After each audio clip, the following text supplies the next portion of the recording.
The air in the Manhattan high-rise apartment was thick with the scent of rosemary roasted chicken and garlic, a warm, savory promise that the room itself refused to keep. Outside, the city glittered like a galaxy of cold, distant stars through the floor-to-ceiling windows, their light reflecting off the sterile white marble floors and minimalist furniture. In the center of the vast living space, a dining table was set for a feast. Polished silverware lay beside expensive china, and crystal glasses stood empty, waiting for a toast that would never be made. The rich colors of the meticulously prepared dishes, the deep red of beet salad, the vibrant green of asparagus, were a stark, almost violent contrast to the monochromatic silence. Each empty chair was an accusation, a silent testament to a hope that was slowly, painfully dying in the heart of the home. Chloe stood motionless, a statue carved from disappointment. Her silk dress was flawless, her makeup a perfect mask, but her eyes, fixed on the dark screen of her phone, betrayed the storm raging within. 3 hours had passed. 3 hours of checking the time, of smoothing her dress, of rehearsing the joyful surprise in her voice. Now, the only sound was the hum of the refrigerator and the frantic beating of her own heart. The list of unanswered calls to Mark felt like a series of small, sharp stabs to her pride. The grand gesture, the feast she had poured her entire soul into, had curdled into a monument of her own foolishness. She wasn't just alone. She was a punchline in a joke she had written for herself, and the weight of that humiliation was a physical ache in her chest. A single hot tear finally escaped, tracing a path through her perfect foundation. It was the crack in the dam. A sob tore from her throat, raw and ugly, shattering the pristine silence of the apartment. Anger, sharp and cleansing, surged through her, overriding the pain. She would not sit here and stare at this shrine to her rejection. With a strangled cry, she stormed into the kitchen, yanking a roll of heavy-duty trash bags from a drawer. She began to destroy her masterpiece, scraping the beautiful, untouched food into the black plastic maw of the bag. The clatter of her serving spoon against the porcelain was a frantic, desperate rhythm. It's a terrible feeling, isn't it? When someone makes you feel like all your effort, your love, is just trash to be thrown away. If you've ever felt that way, and believe these stories deserve to be heard, please consider subscribing. It helps us continue to share them. Dragging the surprisingly heavy bag, its contents a tragic mix of culinary artistry and bitter disappointment, Chloe rode the silent elevator down to the ground floor. The cold night air hit her face, a welcome shock after the suffocating stillness of her apartment. She headed for the service exit, intent on erasing the night from existence. And that's when she saw him. An old man huddled on the sidewalk, his thin coat no match for the biting wind. He wasn't begging or even looking for help. He was just sitting there, a portrait of quiet endurance. But as Chloe passed, the aroma of the feast escaped the bag, and for a fleeting moment the man's gaze lifted. His eyes didn't hold pity or judgment, only a deep, profound hunger that had nothing to do with emotion. In that instant, Chloe's world stopped. Her own spectacular, self-involved pain felt suddenly obscene. The elevator ascended in a heavy silence, the gentle hum a stark contrast to the frantic rhythm of Chloe's heart just moments before. Mr. Arthur stood beside her, his frail frame almost lost in the cavernous, steel-lined space. He kept his gaze fixed on the polished floor, as if afraid to leave a smudge on the perfect world he was about to enter. Chloe's hand rested lightly on his elbow, a gesture not of pity, but of simple, human guidance. When the doors slid open to her apartment, the warm, rich scent of the feast washed over them. He hesitated on the threshold, his worn leather shoes looking utterly alien against the pristine white marble. For him, it was more than a doorway. It was a portal to a life he had only ever witnessed from the outside, a life he had once known in a different form. With a quiet encouragement, she led him not to a side room or a corner, but to the head of the great dining table. She pulled out the very chair that had stood empty and accusing all night, the one intended for Mark, Mr. Arthur sat down slowly, his movements stiff from the cold and years of hardship, his weathered hands resting uncertainly on the fine linen tablecloth. Chloe didn't speak. Words felt hollow and inadequate. Instead, she moved with a newfound purpose, her earlier frantic energy replaced by a serene, deliberate grace. She filled a plate for him, the portions generous and artfully arranged, tender slices of chicken, vibrant green asparagus, and a scoop of creamy garlic mashed potatoes. She placed it before him, her actions a silent apology for the world's indifference and a testament to this single, defiant act of connection. He picked up the heavy silver fork, his grip a little unsure, and took his first bite. A profound stillness settled over him as he chewed, his eyes closing for a brief moment. It wasn't the frantic hunger of starvation, but the deep, soul-level appreciation of a man tasting warmth and care for the first time in a very long time. He ate with a quiet dignity that humbled Chloe, each bite a reverent act. He didn't devour the food, he honored it. After a few minutes of silent eating, he looked at her, his eyes clear and direct, a shy, grateful smile touching his lips.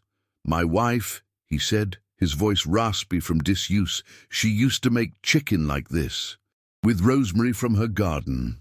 The simple memory, shared in that opulent room, was more intimate than anything Chloe had ever shared with Mark. In that moment, her own pain seemed to shrink, becoming small and manageable. She saw her evening not as a humiliation, but as a strange, unintended redirection. All the effort, all the love she had poured into the meal, had been a desperate plea for validation from a man who saw her as a beautiful accessory to his life. She had meticulously crafted every dish to please his palate, chosen the wine to match his preferences, and set the stage for a performance of the perfect girlfriend. She had been begging for a crumb of affection from a table that was always empty. Emotionally speaking, Mark's absence wasn't a singular event. It was the culmination of 1,000 tiny dismissals, a pattern of being treated as an option rather than a priority, a convenience rather than a cherished partner. Watching Arthur savor the food she had made, Chloe felt a fundamental shift within her. His quiet gratitude was not a prize she had won, but a gift freely given. It asked for nothing in return. This simple act of sharing a meal held more genuine connection than years of striving for Mark's approval. She realized she had been starving too, but for something different. She was hungry for authenticity, for a love that wasn't a transaction, for the feeling of being truly seen. The feast had not been a failure, it had simply been prepared for the wrong guest. Its purpose was not to impress a man who didn't care, but to nourish a man who had been forgotten, and in doing so, to begin the long process of nourishing her own neglected soul. It's a strange and powerful thing, isn't it? When a single act of kindness toward another person ends up being the very thing that saves you. When you finally stop begging for a seat at someone else's table and build one of your own. If you believe in the power of these quiet, transformative moments, please consider subscribing to our channel. Your support allows us to continue bringing these important stories to light. The next morning, sunlight streamed through the massive windows, illuminating dust motes dancing in the air and the remnants of the previous night's dinner. Mr. Arthur was asleep on the plush sofa, covered with a cashmere throw blanket, a peacefulness on his face that Chloe suspected he hadn't known in years. A wave of anxiety washed over her. Her grand, impulsive gesture of the night before now had consequences. He was here, in her home, a man with no place to go. The reality of her decision settled in, heavy and complex. This was no longer about one night or one meal. A life had intersected with hers, and she felt a terrifying, unfamiliar weight of responsibility that was both a burden and a strange, anchoring comfort. Her swirling thoughts were interrupted by the sharp, insistent buzz of the intercom. It was Mark. He stood in the lobby, a peace offering of expensive coffee in hand, his voice oozing a practiced charm. When he arrived at her door, his apology was smooth and plausible, a story about a client dinner that went impossibly late and a phone that had tragically died. He walked into the living room, his casual arrogance filling the space, and then he stopped. He saw the extra plate on the dining table and the old, patched coat draped over a chair. He saw the sleeping form of Mr. Arthur on the sofa. His perfectly composed face flickered with a mixture of confusion and disgust, his eyes narrowing as he turned to Chloe for an explanation. When she told him the story, her voice was calm and even, devoid of the pleading tone he was so used to. She simply stated the facts of her lonely wait and her subsequent encounter. Mark didn't respond with compassion or even curiosity. He laughed. It was a short, incredulous bark of a laugh, as if she had told him the most absurd joke. "Chloe, are you serious?" he asked, his tone dripping with condescension. "You let a homeless guy into our home. Do you have any idea how dangerous that is? You're too naive for your own good." His words were meant to sound like concern, but they were sharp little daggers of judgment, designed to make her feel small and foolish for her moment of empathy. As if on cue, her phone rang. It was the building manager, his voice stiff and official. He reported that several residents had lodged a complaint about her unauthorized guest, citing security protocols and building bylaws. The pressure was mounting from all sides. Her friends, when she called them later for support, echoed Mark's sentiment, their voices laced with alarm. They didn't understand. They saw a risk, a problem, a mess she had foolishly invited into her perfect life. They couldn't see what she saw, the quiet dignity of a man who had lost everything, the profound humanity in a shared meal, the unexpected grace that had found its way into her cold, sterile apartment and was slowly, tentatively starting to warm it up. That afternoon, after Mark had left in a cloud of self-righteous indignation, she sat and talked with Arthur. He was shy at first, unaccustomed to being the center of anyone's attention, but he slowly began to share his story. He spoke of being a carpenter, of the pride he took in building things with his hands. He talked about his wife, Eleanor, and the small house they had shared in Queens, a life filled not with wealth, but with a quiet, sturdy happiness. It had all unraveled after she passed away, followed by a bout of pneumonia that cost him his job and depleted his savings. He spoke of it all with a startling lack of self-pity, as if recounting the plot of a sad book he had once read. Then, with some gentle probing from Chloe, he admitted to a persistent rattling cough and a deep, aching pain in his chest that had been his constant companion for months. He'd ignored it, of course. A visit to the doctor was a luxury he couldn't afford, a doorway to a labyrinth of costs and bureaucracy he had no way of navigating. The confession hung in the air between them, heavy with unspoken fear. Chloe felt a fresh wave of panic. This was more than finding him a shelter for a few nights.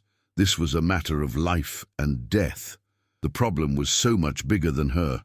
A systemic failure that had left a good man to fade away on a cold city sidewalk. But beneath the fear, a steely resolve began to form. She would not let him be forgotten again. The following weeks blurred into a focused campaign of phone calls, paperwork, and doctor's appointments.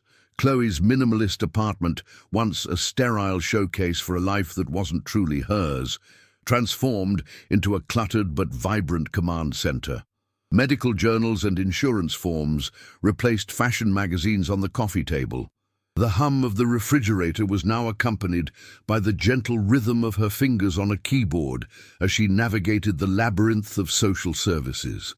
She discovered a ferocity within herself she never knew she possessed, a protective instinct that was entirely new. Arthur, in turn, began to change.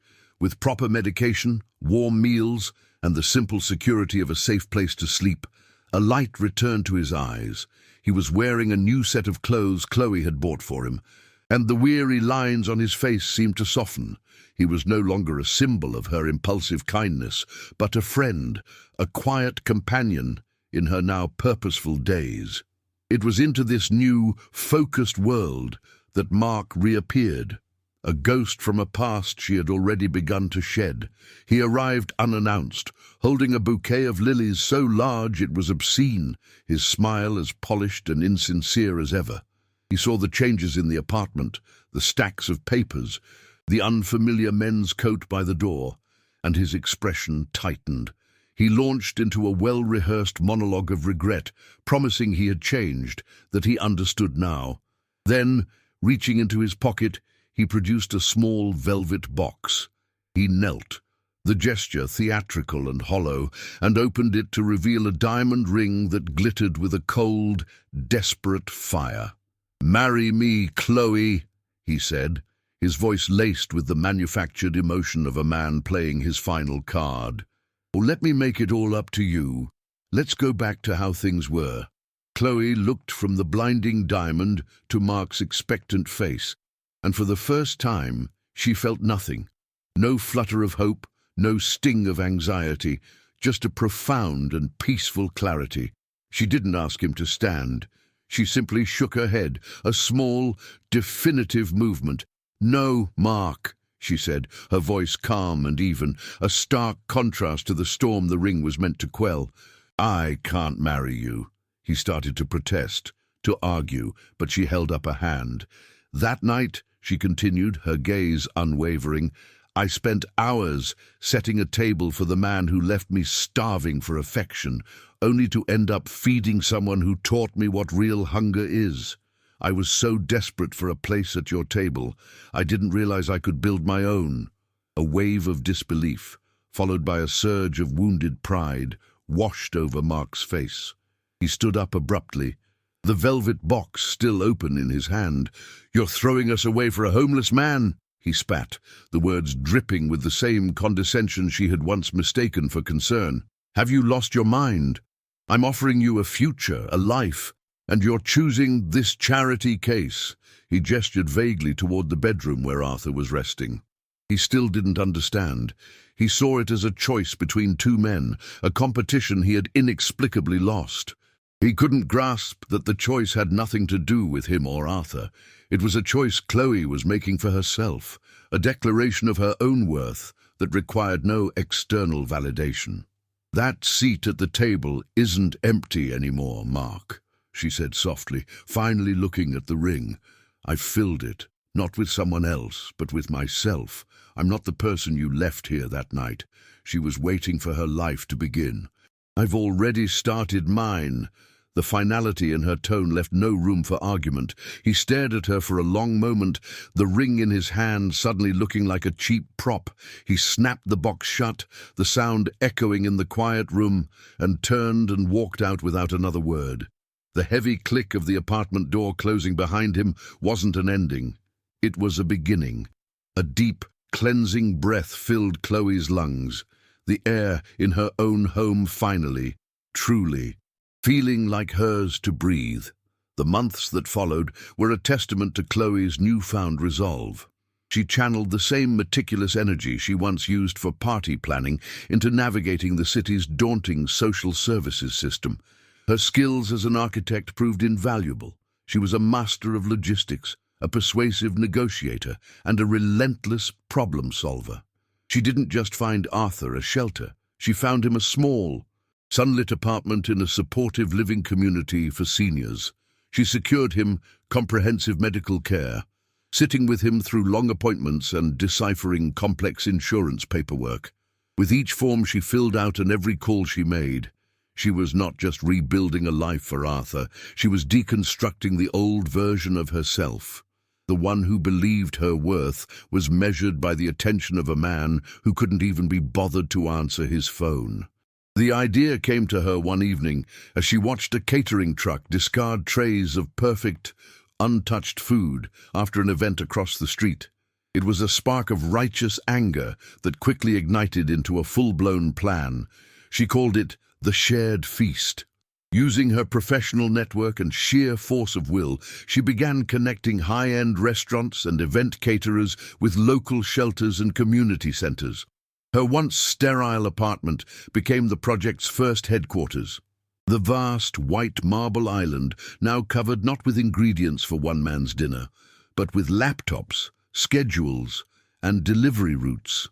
Arthur, his health steadily improving and his spirit renewed, became the project's heart. He wasn't a charity case. He was a founding partner, his quiet dignity and first-hand experience lending an authenticity to their mission that no amount of money could buy. 2 years later, the Shared Feast operated out of a bustling warehouse, no longer just a project but a thriving foundation. The cavernous space, filled with the hum of refrigerators and the cheerful chatter of volunteers, was a world away from the silent, lonely opulence of Chloe's old life. She moved with a calm, confident grace, her eyes shining with a purpose that no diamond ring could ever hope to match. She was no longer performing for an audience of one, she was conducting an orchestra of compassion. On a crisp December evening, during their annual holiday dinner, she watched as Arthur, looking healthy and robust in a warm sweater, shared a story with a group of new volunteers, his laughter echoing through the hall. He was home, and in a way she never could have anticipated, so was she. That same evening, a young woman arrived for her first volunteer shift, her eyes red-rimmed and carrying the familiar, hollow ache of a recent heartbreak. Chloe noticed her immediately, recognizing a ghost of her former self. She walked over, not with pity, but with a quiet understanding, and handed the woman an apron. "Welcome," she said softly. "I'm glad you're here. You'd be surprised what you can build when you start with a broken heart."